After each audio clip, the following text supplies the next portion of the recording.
saya Disa Azra Akila dari kelas 9A SMP Pus Intan Alfali. Di sini saya akan menjelaskan sejarah singkat tentang masuknya Hindu-Buddha ke dalam Indonesia serta sejarah singkatnya Kerajaan Mataram kuno. Jadi, agama Hindu dan Buddha masuk ke Indonesia pada awal Masehi melalui jalur perdagangan. Indonesia melakukan transaksi perdagangan dengan bangsa asing terutama Tiongkok dan India. Pengaruh Hindu-Buddha masuk ke dalam Indonesia melalui dua jenis jalur, yaitu jalur darat dan jalur laut. Masuknya agama Hindu-Buddha ke Indonesia pada tahun 400 Masehi yang dibuktikan dengan penemuan prasasti-prasasti pada Yupa di Kalimantan Timur yang menunjukkan bahwa telah berkembangnya kerajaan Kutai di Kalimantan Timur. Ada juga beberapa teori masuknya Hindu dan Buddha ke Indonesia. Yang pertama ada teori Prambanan, kepercayaan atau agama Hindu-Buddha yang disalurkan ke Indonesia oleh kaum pendeta yang dibuktikan dengan prasasti-prasasti berbahasa Sanskerta. Yang kedua ada teori kesatria. Masuknya budaya India dilakukan oleh tentara India yang dilarikan ke Indonesia setelah kalah dalam pertempuran. Yang ketiga ada teori Vaishya. Masuknya kebudayaan India ke Indonesia melalui para pendagangan yang datang dan menetap di Indonesia, lalu menyebarkan kebudayaannya kepada masyarakat sekitar. Keempat, ada teori arus balik, menjelaskan bahwa masyarakat pribumi datang ke India dan kemudian menyebarkan budayanya di Indonesia.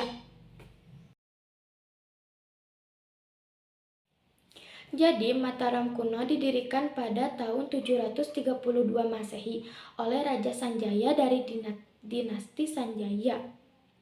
Prasasti Munggu dan Canggal menjadi bukti sejarah kerajaan ini. Pada awal berdirinya, kerajaan ini berpusat di daerah Mataram, yang sekarang dikenal sebagai Yogyakarta dan sekitarnya di Jawa Tengah. Pada abad ke-8 menjadi saksi bisu kejayaan Mataram kuno. Kerajaan Hindu-Buddha ini menjalin hubungan erat dengan kerajaan Sriwijaya di Sumatera, membuka jalan bagi pertukaran budaya dan ekonomi yang memperkuat kedua kerajaan. Dan adapun peninggalan kerajaan Mataram kuno. Yang pertama ada Candi Borobudur. Candi Buddha terbesar di dunia yang dibangun pada abad ke-8. Yang kedua ada Candi Prambanan, yaitu candi Hindu terbesar di Indonesia yang dibangun pada abad ke-9. Yang ketiga ada Candi Sewu, candi Hindu yang terletak di dekat Candi Prambanan. Yang keempat ada Candi Mendut, yaitu candi Hindu yang terletak di dekat Candi Borobudur. Yang kelima ada Candi Pawon, candi Hindu yang terletak di dekat Candi Prambanan. Dan ada juga prasasti Canggal, yaitu prasasti yang menceritakan tentang pembangunan Candi Canggal oleh Raja Sanjaya pada tahun 732 Masehi. Yang kedua ada prasasti Kalasan, prasasti yang menceritakan tentang pendirian Candi Kalasan oleh Raja Rakai Pikatan pada tahun 778 Masehi.